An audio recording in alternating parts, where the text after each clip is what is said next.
Hello everyone, आज हम mathematics series की चैप्टर नंबर 2 पे हम डिस्कशन करेंगे पॉलिनोमियल। तो आप सभी जानते हैं कि इसकी सीरीज चल रही है, तो पॉलिनोमियल में हम कुछ टर्म समझ लेते हैं क्योंकि पॉलिनोमियल जो है अलजेब्रिक एक्सप्रेशन से बेस्ड है।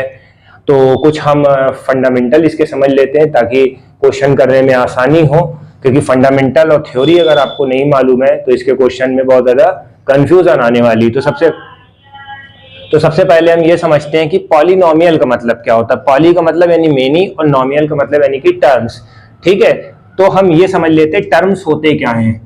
ठीक है, देखिए अलजेब्रिक एक्सप्रेशन में कोई भी टर्म होता है उसमें क्या होता है, कोफिशिएंट होता है, ठीक है, और साइन होता है।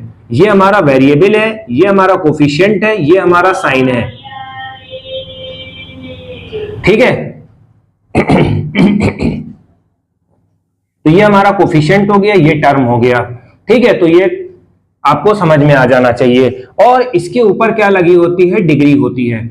ठीक है, ये हमारा डिग्री होता है। ठीक है, तो इतना आपको समझ में आ जाना चाहिए। अब ये टर्म कैसे बढ़ेंगे, हम प्लस या माइनस लगाते जाते हैं, ये टर्म बढ़ते जाते हैं। ठीक है, एक पॉइंट। फिर कंडीशन क्या होती है पॉलिनोमियल की, पॉलिनोमियल की कंडीशन क्या होती है, पॉलिनोमियल की कंडीशन क्या होनी चाहिए, जो डिग्री होनी चाहिए ये होल नंबर में होनी चाहिए। होल नंबर का मतलब क्या होता है, होल नंबर किससे शुरू होता है, 0 से शुरू होता है, यानी कि 0 1 2 3 सिर्फ होल नंबर होना चाहिए। तो अगर हमने क्वेश्चन दे दिया x2 और x-3, तो इसमें कौन सा पॉलिनोमियल है, ये वाला पॉलिनोमियल होगा, क्योंकि ये इंटीजर है, -3 है। ठीक है, अगर x की पावर 0 भी आ जाती है तो हम क्या करते हैं, इसको भी पॉलिनोमियल कंसीडर कर लेते हैं। Point number 1। फिर पॉइंट नंबर 2 में क्या है, वेरिएबल जो होना चाहिए डिनोमिनेटर में नहीं होना चाहिए। अगर वेरिएबल आपका डिनोमिनेटर में तो भी पॉलिनोमियल नहीं माना जाएगा। चलिए देख लेते हैं इसको भी। अब जैसे मान लीजिए इसमें इन्होंने दिया हुआ √x, क्या है, वेरिएबल क्या है हमारा, √ में है। ठीक है, ये वेरिएबल निगेटिव में है, इसकी एक्सपोनेंट नीचे आ रही है, यानी कि अगर हम इसको नीचे ले जाएंगे, पॉजिटिव बनाएंगे तो यह डिनोमिनेटर में आ जाएगा। तो इसमें क्या होगा, आपका वेरिएबल हमेशा न्यूमरेटर में ही होना चाहिए, यानी पॉजिटिव वैल्यू होनी चाहिए ये। तो वेरिएबल हमारा पॉजिटिव है। तो ये देखिए, अब नेक्स्ट पार्ट में हम देख लेते हैं टाइप ऑफ पॉलिनोमियल। तो ये सब चीजें आपको दिमाग में रखनी होती हैं। अब हम देख लेते हैं पॉलिनोमियल किस तरह से। देखिए फंडामेंटल जब बताया जाता है तो एक एक थ्योरी आपको एक्सप्लेन करना होता है। तो इसमें 9 का भी कुछ सेक्शन है और 10th का भी है, तो इस वजह से हमने दोनों ले लिया है ताकि आपको क्वेश्चन करने में आसानी हो, क्योंकि बोर्ड में कहीं से भी पूछा जा सकता है। देखिए टर्म के प्रोस्पेक्टिव से अगर हम बात करें तो पॉलिनोमियल 3 तरीके होते हैं, मोनोमियल, बाइनोमियल, ट्राइनोमियल। जिसमें एक टर्म है उसको हम मोनोमियल बोलेंगे। अगर ऐसे मान लिया हमने x + x दे दिया तो इसको क्या आप कंसीडर करेंगे, ये भी एक मोनोमियल है क्योंकि इसको हम ऐड कर देंगे। ठीक है, बाइनोमियल में भी यही होता है, इसमें 2 टर्म होंगे। अभी हमने आपको बताया है कि प्लस या माइनस अगर दिया जाता है तो इसको क्या करेंगे, हम टर्म्स उसमें ऐड करते जाते हैं, राइट। फिर ट्राइनोमियल में 3 टर्म होते हैं, तो ये आपको थोड़ा सा समझना पड़ेगा।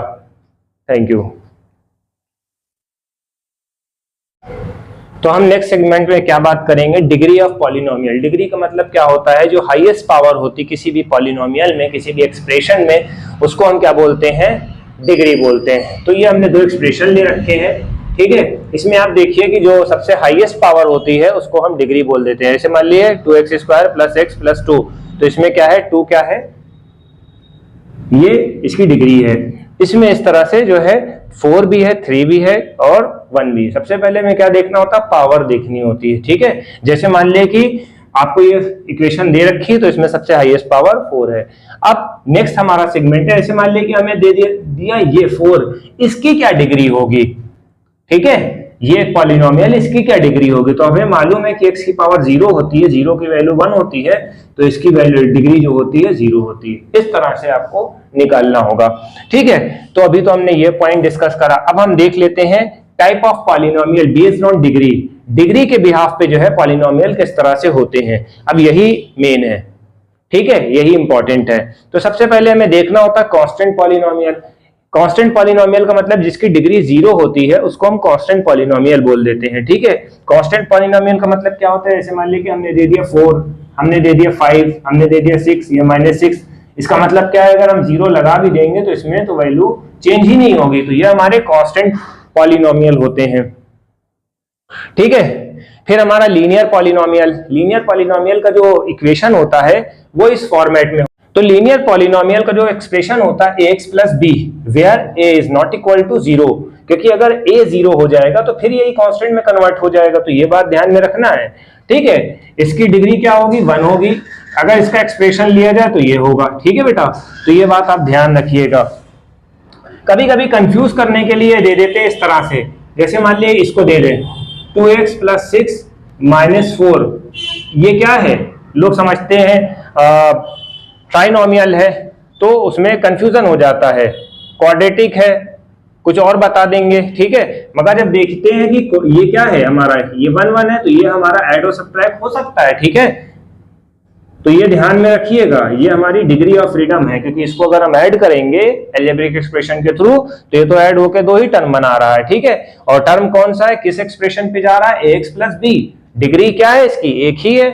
तो ये भी आप ध्यान रखिएगा। क्वाड्रेटिक का मतलब क्या होता है, इसी वजह से आपको ये ध्यान रखना होगा, ax square plus bx plus c, ठीक है, where is not equal to 0। तो ये एक्सप्रेशन आपका बन गया, ठीक है। यानी कि एक्स स्क्वायर जरूर होना चाहिए क्वाड्रेटिक में, कुछ हो या ना हो, एक्स स्क्वायर जरूर हो, ठीक है। बीच वाले टर्म अगर गायब हो जाते हैं तो डजंट मैटर, क्योंकि कभी कभी होता है कि हम एक्स की वैल्यू 0 रख देते हैं, ठीक है। ये ध्यान रखिएगा। क्यूबिक में क्या होता है, इसका फॉर्मेट क्या होता है, X cube plus B X square plus C X plus D equal to 0। तो ये भी आप ध्यान रखिएगा, इसका एक एक्सप्रेशन हमने बना रखा है। इसकी डिग्री कितनी होती है, 3 होती है। तो ये सब इंपॉर्टेंट पॉइंट है, ताकि आपको क्वेश्चन लगाने में आसानी हो जाए, ठीक है। और वो सब हम मेंशन कर देने जल्दी जल्दी, ठीक है। जीरो पॉलिनोमियल क्या होता है, कोई भी पॉलिनोमियल 0 क्यों होगा भैया, क्योंकि वो 0 वैल्यू भी है। अगर हम यहाँ पर एक्सपोनेंट 0 लगा भी देंगे तब भी वो 0 ही होगा, तो इसकी वैल्यू जो होती है इनफाइनाइट होती है। तो ये बात भी आप ध्यान में रखना, ठीक है। अब हमारा ये लास्ट सेगमेंट आता है बाई क्वाड्रेटिक। बाई क्वाड्रेटिक का मतलब यानी कि इसकी जो पावर 4 होगी, ठीक है, जो डिग्री होती है इसकी 4 होती है, ठीक है। इसको आप ध्यान रखना, ये वाला a x की power 4 bx cube plus ax square dx plus e, ठीक है। तो अब हम क्वेश्चन की तरफ मूव करेंगे, ठीक है। देखिए अब हम क्वेश्चन की तरफ मूव करते हैं जो एग्जाम में आ सकते हैं। सबसे पहले हमने ये देखा है कुछ फंडामेंटल्स, इसमें हमने और ऐड अप कर लिए हुए। Find out the value of polynomial, ठीक है। सबसे पहले हमें वैल्यू पता करनी होती है पॉलिनोमियल की। तो जैसे मान लिया कि कोई एक्सप्रेशन आपको दिया गया है, कोई एक्सप्रेशन दिया गया है, तो x इज इक्वल टू 2 है, तो x की वैल्यू हम क्या करते हैं, p x है तो p 2 हो जाएगा, और इसमें वैल्यू रखना शुरू कर देते हैं, ठीक है। तो x की वैल्यू कितनी है, 2 है, तो x की पावर 4 यानी कि 2 की पावर 4, 3x और 2। अब हमने इसको सबसे मल्टीप्लाई करके सिंप्लीफाई करके आंसर निकाल लिया। तो ये इस तरह से पॉलिनोमियल की वैल्यू निकाली जाती है। नेक्स्ट सेगमेंट में हम ये बताते हैं कि जीरो पॉलिनोमियल क्या होता है, ये बहुत इंपॉर्टेंट है, इसी पे ही क्वेश्चंस बनते हैं, इसी वजह से हमने पहले एक कॉन्सेप्ट करा दिया, ठीक है, ये क्वेश्चन हमने करा दिया। जीरो पॉलिनोमियल क्या होता है, x की ऐसी वैल्यू जिसको पॉलिनोमियल में रखेंगे तो वैल्यू 0 आ जाए, ठीक है। इतना क्लियर हो गया। प्रोडक्ट 0 रूल लगाते हैं और सॉल्व कर लेते हैं, ठीक है। तो ये ट्रिपल प्रोडक्ट वाला क्वेश्चन है, इसको हमने 2 पार्ट में डिवाइड करा। ये आपने बचपन में पढ़ा होगा क्लास 9th और 8th की क्लास में, 7th में भी आई थिंक सो आ गया है। तो इसमें ऐसा करते हैं कि 1 को 6 से मल्टीप्लाई करते हैं, ठीक है। जो प्रोडक्ट आता है 1 6 जा 6 हो गया, ठीक है।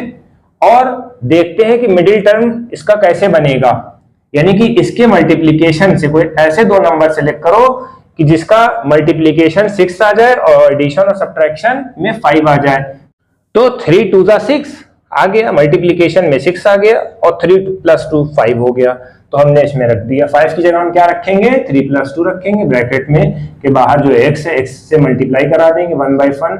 हम बिल्कुल बिगिनिंग से चल रहे हैं ताकि कोई भी कंसेप्ट मिस ना होने पाए, इसी वजह से हम बहुत ज्यादा आसान लैंग्वेज में हम इसको पढ़ा रहे हैं, ठीक है। अब इसको हमने इसके 4 पार्ट हो गए मल्टीप्लिकेशन के बाद, ठीक है। तो 2 पार्ट ये हो गए, 2 पार्ट ये हो गए। अब हम इन दोनों को कॉमन निकाल लेंगे, ठीक है, इसमें कॉमन निकाल लेंगे। इन दोनों में कॉमन क्या था, x² x कॉमन था तो x को कॉमन ले लिया, ठीक है। अब इन दोनों को में कॉमन निकाल लेंगे, इन दोनों में 2 कॉमन था, ठीक है।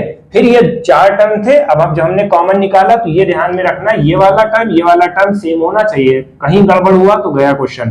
तो अब इसके 2 टर्म हो गए, 2 टर्म ये हो गए, एक ये टर्म हो गया, एक ये वाला टर्म हो गया और एक ये वाला टर्म हो गया, ठीक है।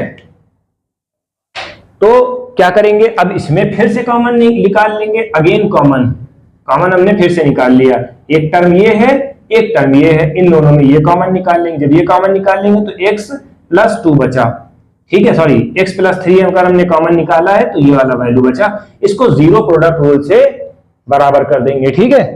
यानी कि x + 2 = 0, ट्रांसपोज करके जाएगा तो -2, x + 3 = 0, यानी कि इसको सॉल्व करेंगे तो x - 3, यानी कि अगर हम x की वैल्यू -2 रख देंगे इस पॉलिनोमियल में तो ये वैल्यू 0 हो जाएगी, इसी को हम क्या बोलते हैं, जीरो पॉलिनोमियल, ठीक है। यानी कि x की वैल्यू -3 रख देंगे इस इक्वेशन में तो वैल्यू आ जाएगी इस एक्सप्रेशन की 0, ठीक है। तो इसको हम क्या बोलते हैं, जीरो पॉलिनोमियल, यानी कि x की वो वैल्यू जिसको हम पॉलिनोमियल में रखेंगे तो वैल्यू 0 आ जाएगी। ये बहुत इंपॉर्टेंट क्वेश्चन है, ठीक है।